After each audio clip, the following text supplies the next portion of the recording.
હાલો, જય શ્રી કૃષ્ણ, જય ગિરનારી। જોઈ લો આસામના ગામડા। મારો ફઈનો છોકરો છે એના ઘરના આસામના છે, તો એ અત્યારે આસામ ગયા છે અને આસામનું ગામડું જોઈ લો। ત્યાંના વાંસડાના મકાન હોય અને કમોદની ખેતી થાય, ત્યાંનું વાહન વ્યવહાર, ત્યાંનું જંગલ, ત્યાંના વાંસડાના મકાન, ત્યાંના રોડ ને એકદમ શાંત વાતાવરણ હોય। જંગલોમાં એ લોકો રહેતા હોય અને મસ્ત મજાનું એના ઘરની બાજુમાં જ એનું ખેતર હોય અને પોતપોતાના ખેતરમાં મકાન કરીને રહેતા હોય।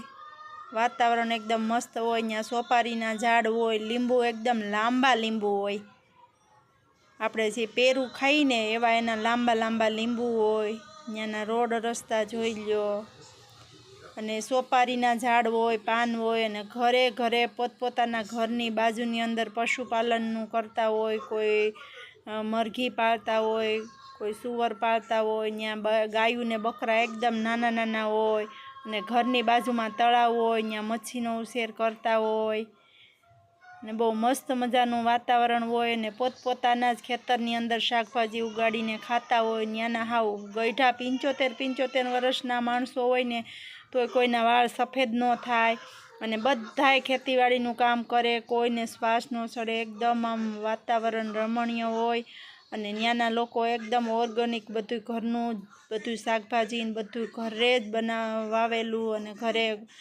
પકાવેલા ચોખા, જે કે પોતાના ઘર પાસે ખેતર હોય એમાં વાવેલા ચોખા હોય, એ ચોખામાંથી બસ ભાત બનાવી અને શાકભાજી ઘરના ખેતરના ઉગાડેલા લઈ અને ખાતા હોય। તો આ આસામનું એક ગામડું છે, ગામનું નામ તો મને કીધું હતું પણ કાંઈ આવડતું નથી। તો કેવું મસ્ત મજાનું ત્યાં વાતાવરણ અને 12 માસ વરસાદ થાય અને ઠંડુ વાતાવરણ હોય। ત્યાં સૂર્યપ્રકાશ ઓછો હોય, આપણાથી વહેલો દી ઉગી જતો હોય ને આપણાથી વહેલો દી આથમી જતો હોય।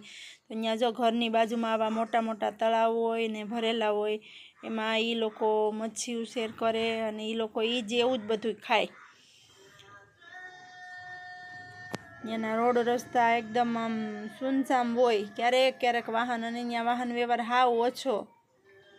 વાંસડાના મકાન, પતરાના ડેલા, ખુલ્લું આસમાન અને વાંસડાના મકાન હોય એમાંય તે એ લોકો ગાર કરી, વાંસડાની ભીતું હોય એમાં ગાર કરી લે, ઉપર વાંસડાની છત હોય એમાંય પણ એ ગાર કરી લે।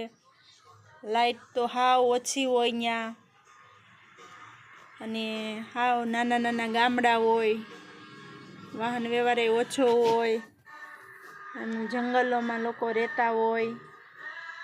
તો ત્યાંના ગામડા જોઈ લો એકદમ સુનસામ, કોઈ માણસોય જોવા ન મળે અને ત્યાં અત્યારે છોકરાઓને વેકેશન પડ્યું છે। ત્યાં મારો ભાઈ કહેતો તો 15 વર્ષના છોકરા હોય ત્યાં સુધી મોબાઈલ જ ન હોય કોઈના હાથમાં, હાવ ઓછા મોબાઈલ ત્યાં વાપરવા મળે ને એમાંય નાના છોકરાનો આપણે કેમ કે નાનું છોકરું હોય તો મોબાઈલ દો તૈયે જ ખાઈને મોબાઈલ દો ત્યારે જ ઉવે, પણ ત્યાંના લોકોને મોબાઈલનો હાવ ઓછો ઉપયોગ છે। ત્યાંનું જીવન બહુ સરળ અને શાંતિવાળું હોય છે, દોડધામવાળું નથી હોતું। ત્યાં ચાના બગીચા હોય છે, તે મારા ભાઈ ત્યાં ગયો નથી એટલે બતાવ્યા નથી। અને આજો ત્યાંના નાના નાના મકાન, માથે પતરા ને મસ્ત આવી રીતના, અને આ મકાનની બાજુમાં તળાવની બાજુમાં એ તળાવની એટલે આમ નાનું એવું તળાવ જેવું હોય, એમાં એ લોકો મચ્છી ઉછેર કરે।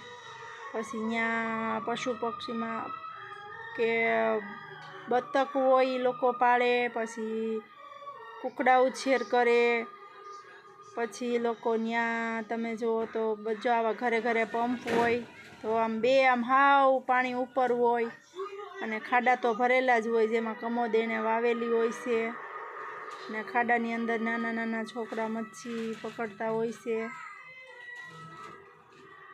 અને વેકેશન છે તો ત્યાંના લોકો તો ત્યાં વાંસડાની વસ્તુ બનાવી અને અવનવી ડિઝાઇન બનાવે, વાંસડાની પંખા બનાવે, હાથેથી હલાવવાના, એવું બધું બનાવે ને ત્યાંના લોકો એ બધું ત્યાંની હસ્તકલા એ પણ હું તમને બીજા વિડીયામાં બતાવીશ।